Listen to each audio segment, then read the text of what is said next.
Welcome to the Vermilion podcast, a free audio library of business strategies, creative inspiration, and industry knowledge for actors, filmmakers, writers, and anyone looking to activate their creative potential. I'm Misha Calvert, a writer-director who helps artists build the careers that they dream of. I really hope that this podcast inspires you in some way. Thanks for tuning in. I have an incredibly exciting guest today with us, Nicola Ansari-Cox. Nicole, my friend, my inspiration. It's so great to have you here. You are an inspiration, Misha. Thank you. I'm glad to be here. Thank you very much. And you're calling from London, is that correct? Yeah, that's correct. Yeah. And you're an actor, you're a producer, you're a director. Mm-hmm. Anything else that I'm leaving off that list? I dabble in writing. I won't yet call myself a writer. Once I have something that I really am proud of, I will do that. Absolutely. Yeah. So I think many people are going to know you for your work as an actor. And I'm just wondering, so you have your main home in London, is that right? Well, we're dividing our time between London and New York. Literally, like we're working here, we're working there. Our kids are there. Brian's kids from his first marriage are here. So it's, and now that our kids are grown up and actors themselves and in college, and, it's easier to do this. Yeah. Yeah. Basically living my dream life of Yeah. hopping back and forth. And for anyone unaware, that's Brian Cox, who also is an actor. You may know him from Succession and, probably every Shakespeare at this point. So you have many, many films coming out in the next year, including this year. Can you tell us, first of all, how are you feeling? Are you overwhelmed? Are you excited? How are you feeling? I'm a little overwhelmed because right now I'm working on putting together 4 different shows for the Women's Festival here in London at the Playground Theatre, which starts, I think, the 8th of March and goes the whole of March. And I'm directing one play that I'm also writing and curating, I would say, and 3 plays I'm in. And I'm also casting and in a big, it's more than a reading, like a performance art thing that we're doing on the 29th of March at the Judson Memorial Church in New York about the Giselle Pellicot trial. Oh my God. So, wow. Yeah, so that is something that I'm a little bit overwhelmed because of the sheer volume of stuff. And last year was kind of overwhelming too. I had the great good fortune to get back into the West End. I hadn't been in like 18 years. The first time I was there with Brian, both times, was with Tom Stoppart's Rock and Roll. And last year we did The Score by Oliver Cotton, directed by Trevor Nunn as well. And that is going to Washington, to the Shakespeare Theater in September this year. So we did that for the first few months of the year. And, like most actors, I was like, I'm never going to work again. Nothing is going to happen. And then I have a new agent in London for the UK work because there's such a sheer amount of work here in the UK. And so I did 3 movies and 4 and 1 TV show. So the movies, the first one I think was the TV for Channel 4. They are changing the title, but it's about the polluting of the Dover River. Wow. Of the great, the big factories have been dumping sewage into that river for many years and killed people with it. So that's and David Thewlis is the main guy, and I played the girlfriend. Martin Campbell. He directed 2 Bond movies. He's like big in the thriller genre, and it's a thriller with Samuel L. Jackson and Eva Green. I play an Irish policeman, which was so fun and so incredible. And Ewan Mackin is my partner in it, my partner in crime.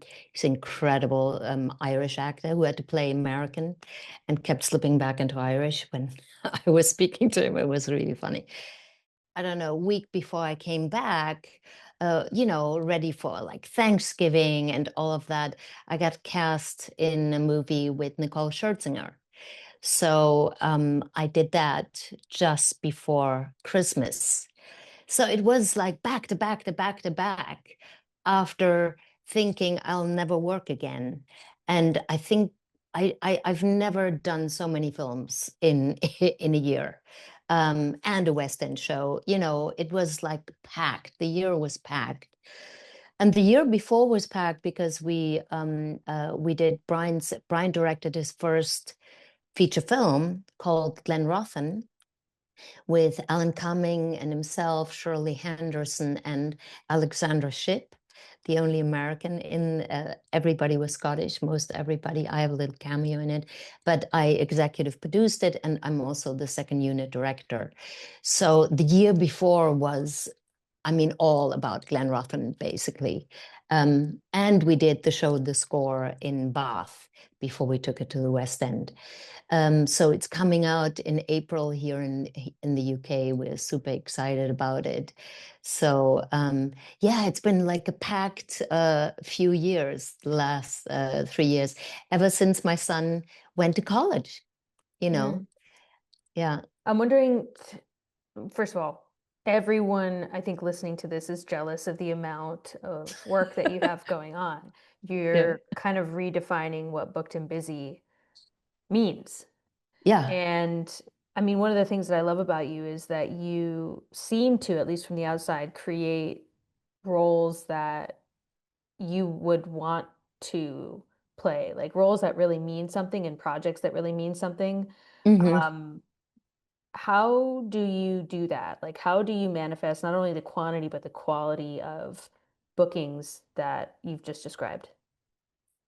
Well, I would say a lot of it is, well, maybe luck is not the right word. I think my engagement with the themes, it is said that what you focus on is what you will live.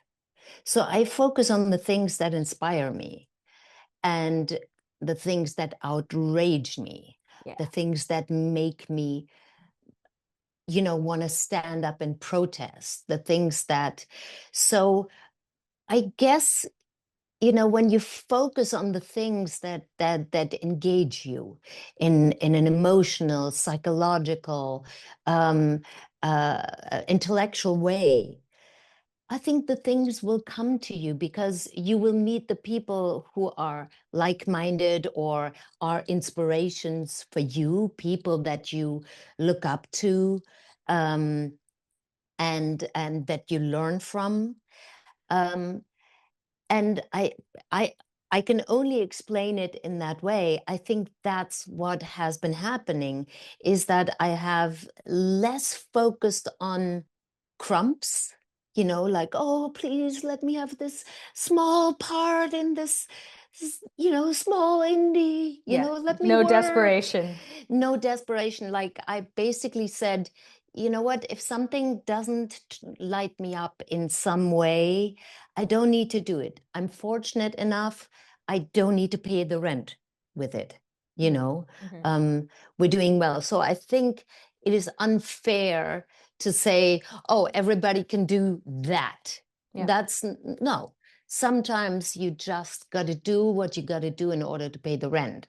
And many years in my life, I just did whatever came because that's what paid the next rent, But now I'm in a fortunate position where I can choose. And I'm also, as I'm getting older, I'm also thinking about my life. I'm thinking like one of the reasons why I'm doing so many readings of the, stage readings of the plays at the Women's Festival is because these are all plays that have come to me through the writer or director. Hey, do you want to do this? Do you want to do a play about Madame Mozart, Constanze Mozart? Do you want to do a play about Hedy Lamarr? Do you want to play about, Edward Munch? Like, these are all themes that interest me. But it's fortunate that I can actually do stage readings to see it with an audience, so I can see, do I want to spend 3 months of my life with that? Yeah. Because none of these are big pay jobs.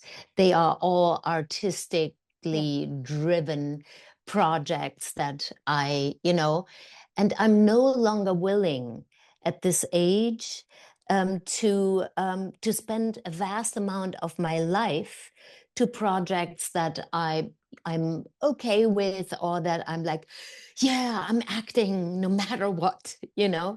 that is, and luckily I've had great projects and great work that I can feel like I don't have to do catch up. Like, my work speaks for itself at this point. Yeah. Yeah. Yeah, I think that those are lessons that I think people can take into their career as an artist at any age or at any stage of Yeah. development. Just to recap, no desperation or low desperation, Yeah. low insecurity. You don't got to prove anything to anybody. Yeah. Follow your inspiration and your passion or your outrage. Same kind of idea. Follow that, Yeah. because that's going to Yeah. lead you to the projects that really fulfill you. And time is not infinite, so really value your time. Yeah, absolutely. And also, when you come into a room, like, auditions used to freak me out. Tell me more. Like, I used to have such stage fright and such audition fright. Am I doing this right? What do they want? I was always thinking outside of me in terms of how do they view me? And now I go in and see, do I want to work with these people? I'm auditioning them as much as they are auditioning me. They might not know that, but like, I give you an example of where I think that was a pivotal moment where I saw it in action. So last year, my Berlin agent, Caprice, sent me an audition for a play called Women Who Blow on Knots by Ece Temelkuran.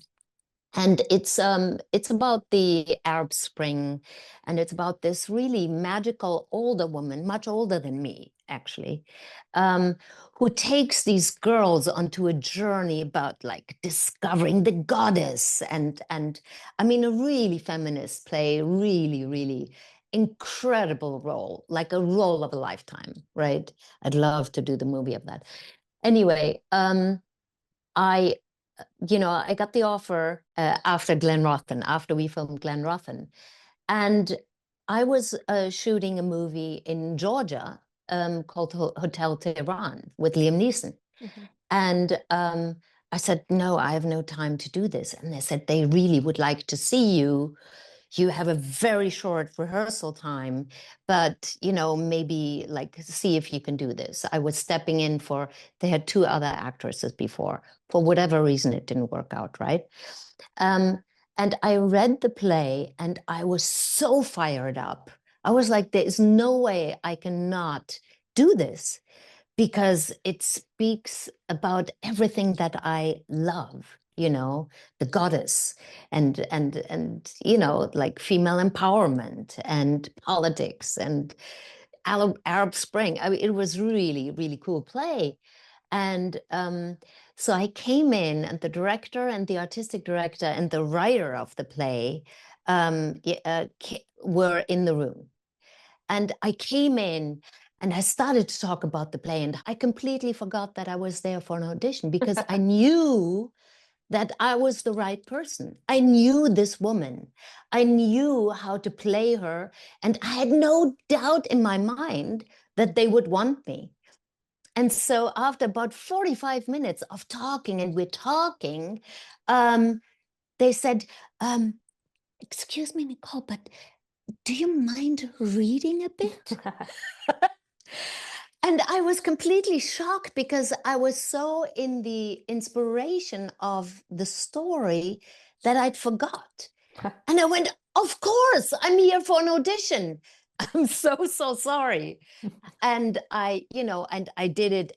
And I have to say, I blew them away because I knew exactly who this character was. So sometimes I think when we know, and sometimes it doesn't work out because you don't look like the daughter in the movie, although you were great or whatever it is. There are so many moving parts of getting cast. But like in this instance, I thought, I'm auditioning them because I have to do this in a really short time. But I'm so inspired about this that I'm going to make it work. Yeah. That reminds me of the Bad Bunny halftime show. I don't know if you caught it. Oh my God. I mean, wow. Just wow. Just wow. Wow. But that moment when he's, the camera is leading him, and he's got the football and he's like, if I'm here at the Super Bowl today, it's because, and he like lights up. He's like, I never stop believing in myself. And you should too. That's what he said. Well, Spanish. I didn't understand what he said, but I still loved it. That's what he said. You should not undervalue yourself. You have more value than you know. That's right. Like right at the camera. It was amazing. Beautiful. Oh, I actually wanted to ask one of my Spanish-speaking friends to translate, and I actually got inspired to learn Spanish, not just from there, but because in the States, so many people speak Spanish, and I want to help those kids who are being locked up and taken away from their families. I want to be helpful, and it's better if you know the language. Yeah. Incredible. And also, as he pointed out, there's a whole other America south of us that they speak Spanish there. So that's beautiful. I want to talk about briefly your cameo on Succession. Yes. And I love that show. I mean, I thought it was like peak television for me. Yeah. But what was it like being on that show? They had a lot of mystery shrouding it, a lot of budget. What was that like? And then I want to talk also about what it was like to work with Brian on that project, but also like you worked with him a lot. So let's first talk about Succession and what that was like. Yeah. So it's really interesting how that came together because it was in the 4th or 5th year of filming and it was going towards the end. And I asked if I could shadow Mark Mylod. So, I met with Mark and he's like, yeah, you can shadow me. So I shadowed him for about 2 months, which was an incredible experience. Going from the first reading to, how do you put a show like that together? And being in the room when Jesse and he were discussing a scene and changing things last minute, and being in the room while that happened, it was so exciting. And so there was one meeting in which they were talking about Sally Ann. And Sally Ann is a character who came up just verbally about the ex that almost broke the marriage to the first wife, was Sally Ann. And the kids are talking about her in, I think, episode 2 of season 2. And they're talking about her and they're describing her. And I'm in the fucking room and they're describing me, basically. And I'm like, I should say something. And I was so scared because I'm there as a director, as a shadow for a director, not as an actor. Whew. But I made a kind of comment and I said, well, that's me, folks. And they looked at me and I can't remember who, but somebody said, well, I mean, that will look like nepotism. We can't really do that. And I said, well, at least give me the same chance as everybody else. I'm happy to audition for it. So because Brian was Logan. Yeah, got it. Yeah. And so my agent said, hey, I got a call, would you audition for Sally Ann? And so I did. Literally, like, I arrived at home at 9 p.m. I put the camera there, lights there, and, just did it. And I'm sure it wasn't that great, but, I was right for it. And I also knew, as a filmmaker, it's a kind of Easter egg that is a cool thing. Like, did you know? Yeah, nice trivia fact. So it's a nice trivia fact, and it's towards the end of this, and I've been supporting Brian for all these 5 years, making the show, which was, it takes a village to make that happen. And so that's how it happened. But the funny thing was, so we're on the set, and of course we're filming in this gigantic church for the funeral. 5 days, the funeral. Yeah. For 5 days, and they have 5 cameras like rotating around for 5 days, basically. So I kept saying, I kept being in the video village, or standing next to Mark, and he's like, no, you can't. You have to be in front of the camera. So for 5 days, I'm like, fuck, I want to see how he's directing such a massive show, because it was like epic. And also we had the problem of people, and including the background artists, were not supposed to know who died, because nobody was allowed to spill the beans. So it was really cool. Somebody came up with it. Brian insisted to come to the funeral so that the paparazzis, and they immediately outside would see him go in. So it was like, who died? And then on the actual folder that you had, it was Hewan. It was his brother who died. So all the background artists had his, and I think it was just like 10 of us had Brian. Wow, was that surreal, holding a funeral program for your own husband? Oh my God, it was a little bit shocking. Yeah. That was tough. For the first few hours, I was like, this is so fucking depressing. And then I was like, you know what? It's a dress rehearsal, So yeah, and then I just waved it away. That's so cool. And okay, I have to ask, were there any other actors on Succession that you bonded with? Yeah, we bonded a lot with Sarah, with Nick, with Jay Smith Cameron, Zoe, and who else? Natalie. Yeah, mostly the girls. And Jihei is a good friend of mine now. Yeah. My absolute favorite was Matthew McFadden as Tom. Oh, and Matthew, of course, Matthew, and I mean Brian is great friends with Matthew, and of course Alan Ruck is like his great buddy. Yeah. For anyone listening, I invite you to play the game of who on Succession are you? Which character are you, like your shadow self or your spirit animal? Because the characters are just so rotten and complicated and fun and nasty. So I always love the game whenever it comes up in conversation. I always like to say, which one are you? Deep down, don't lie. But I've always said that I'm a Logan, for what it's worth. You're Logan. And you're a Sally Ann, apparently. I'm Sally Ann, but maybe I would be Snooky. Yeah, the daughter. Shiv. Yeah, I maybe would be Shiv, not quite as skilled to be, She tried, yeah. God bless her. Yeah, she tried. She really tried, but she talked too much. And, like I'm getting better at it, but yeah.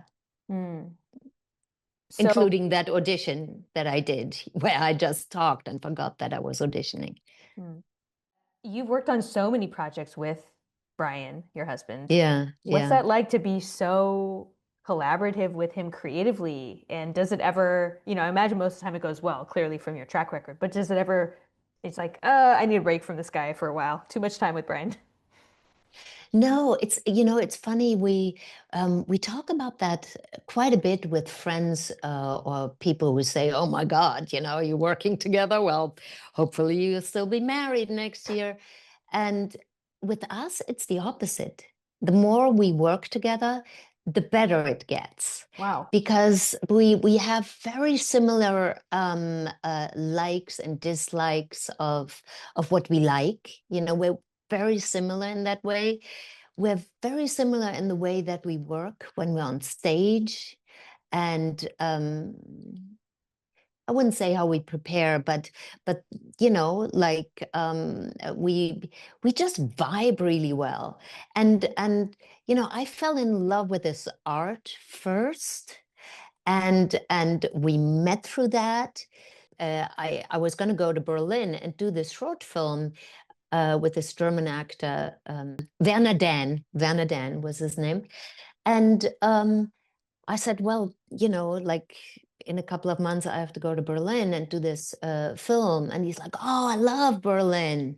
Oh, I hope to be working in Berlin sometime. And I said, do you want to do it? Because, this is not cast yet.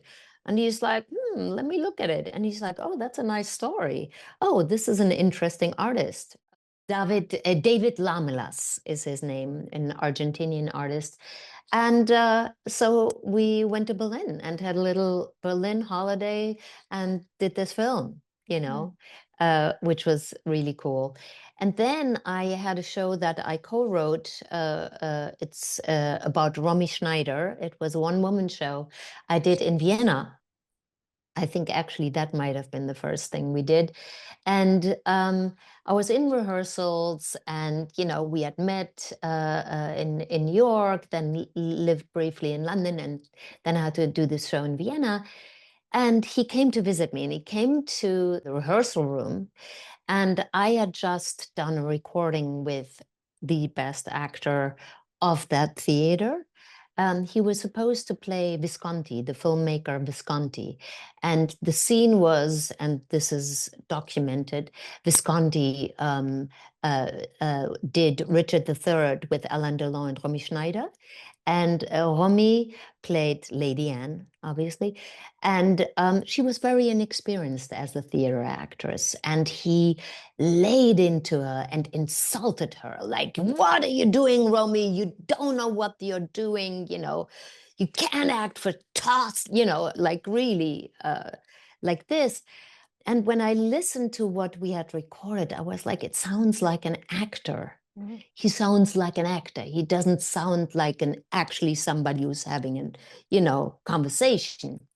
And so Brian came and he's like, hey, why are you so depressed? What's happening? And I said, yeah, listen to this.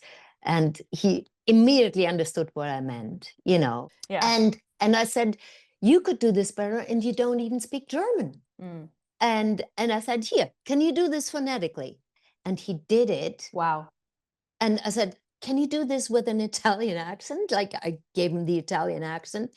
And he did it, and I recorded him, and he became the voice of Visconti in my show. Wow, that's insane. So he replaced an actor in a language he didn't speak with another accent on top of it.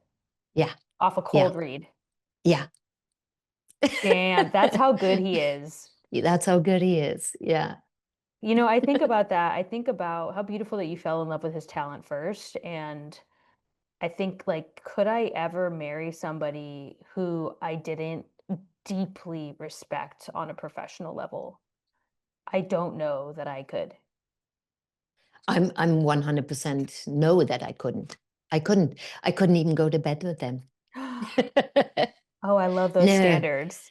No, it's like, yeah, if the person isn't, I don't know, I like art and integrity and politics. It's the whole person, It's not just the body and the looks and the charm, I find people who don't have a backbone um, quite ugly. Mhm. Yeah. Yeah. Because you're not just coming together in body, in bed. It's like a Yeah, spiritual, yeah. chemical union. I want everyone to know where to find you on social media. So can you drop Hmm. your handles and where to find you? Yeah. I'm on Instagram. I'm at Nicole dash Ansari, Ansari.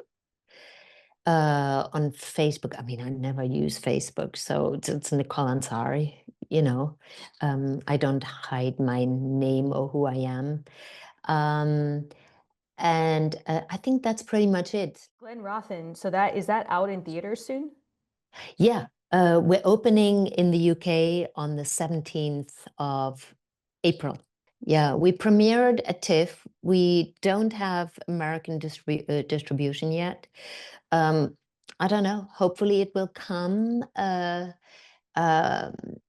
yeah, my theory is that that streamers are going, oh, it's Alan coming and he's playing straight. No, he's the biggest, queen on the planet, and with traders and his Hollywood star now, like it's Yeah. all based on this persona, and he's playing a very straight, Scots American man in this. And Brian is not playing the evil, but charming, powerful billionaire. He's playing a Scottish, really humble man. Mm. So it's very against the type Mhm. of the things that made them both famous. And I do feel that the hesitation of taking this on is like those two people are not doing what they're famous for and what we want from them, I would love you to see know? Alan Cumming play straight. I think he's Yeah. hot Oh, as he's heck. amazing. Yeah. Well, he's bi anyway, so it's not like he's always camp, but yeah. Yeah. Okay. So, and then everyone go and see Glenn Rothman when it's in theaters. When it will come to the US, I'm sure it's going to get picked up somewhere or on streamers or something. But I'm so curious what it was like to premiere at Toronto and how, did you just submit or did you have your agent submit it? Or like, as someone who's trying to get into TIFF myself, Yeah. I'm just really Yeah. curious if you could speak on that.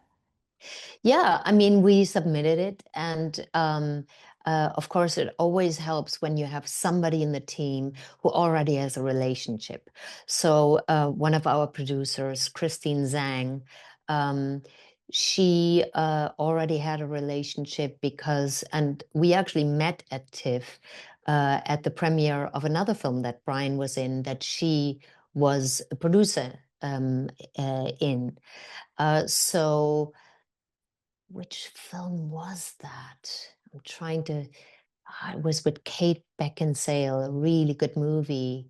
Um, yeah, I got to get back to you on that. Um, and so, yeah, it got in on its own merit, but there was a relationship before. And I think what's most important in that regard is building relationships. That is more important than anything else. And networking, like, I don't like the word networking. Yes, you are working the net and you're spreading your net, but I see it more as relationship building. It's relationship building because, like, every meeting, think about it not in the short term of what can I get out of this meeting now, but how, like, who is this person? Do I want to work with them? um what can I bring to the table? What can they bring to the table? Can we find a way to continue that conversation? Yeah. Is there something? And then you're Yeah. meeting them at another film festival and at another film Yeah. festival, and that's how trust is built, Yes. um, in the long term, not in the short term. Can the garden grow Yeah, versus what can I exploit? exactly. Exactly, exactly. The same as what we're doing with Mother Earth. Yeah. We're exploiting, raping, and pillaging Yeah. Mother Earth, as if, you know, as if there was no tomorrow. Well, there won't be a tomorrow if we continue that. Yeah, for sure. Instead of thinking about building on it, nurturing the ground, Yeah. giving back, and also always, what can I give them? What can I bring to the table? That's it. How can I inspire them? I wish Yeah. you so much luck with the Pellicoat project. Like, Oh wow, my thank God. you. Thank you for doing that. Thank you. The Pellicoat trial, I think, is going to make some waves. It's a mix of activists and actors. So we have Chris Smalls, the Amazon union leader. Then we have Neil Katyal, the lawyer, which is unbelievable. And we have Ellen Barkin. So cool. And for everyone who doesn't know what we're talking about, this is Giselle Pellicoat, who's a French woman who realized that her husband of many decades had been drugging her and then sexually abusing her in her sleep, along with many, many other men that he would invite over to do the same. So it's a huge, really disturbing trial. Yeah, it was last year, and all the men got convicted. They could only find 50. There were over 70 men who abused her, and everything was documented and neatly tucked away and labeled with rape and the different, subjugations. And all of the men were convicted last year in the trial. What really moved the needle is that she decided to make this a public trial. She decided to stand there and face her rapists, the people who abused her, including her husband, and confront them. And this is a very soft-spoken woman. She's not like this, not that it matters, but she looked at all the footage as well. And she wanted to make sure that the blame and the focus goes and the shame, not the blame, the shame goes from the victim to the perpetrator. Yeah. And she changed the laws in about rape in France. Wow. With that trial. So this woman is a real heroine, and her book is coming out on the 17th of February in English. That's awesome. Yeah. Well, thank you for that incredible work. And I love your career and I love your personality. But one of the things that I maybe respect the most is how gracefully you walk the line between art and activism. And I hope that it is inspiring to the people listening that they too can do the same. Yeah, it's a fine line you have to walk.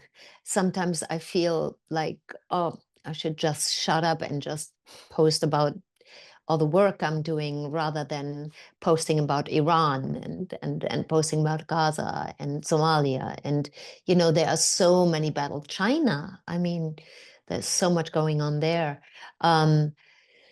Yeah, but I cannot not do something. Yeah. I think you make a beautiful example for people. Oh, thank you so much. Nicole, it's been such an incredible pleasure to chat with you today. I'm so grateful for your time. Thank you so much. It was a joy to talk to you. Thank you. And everyone go watch Glenn Rothen when it is out in theaters. And if you haven't already, please check out Sally Ann in the funeral scene from Succession and keep an eye out for Nicole's other work coming up.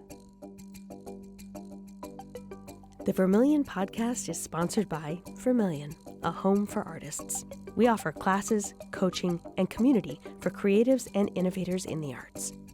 If you're ready to find your voice and build the life of your dreams, we're here to support you every step of the way. Check out clubvermilion.com and schedule a free call today.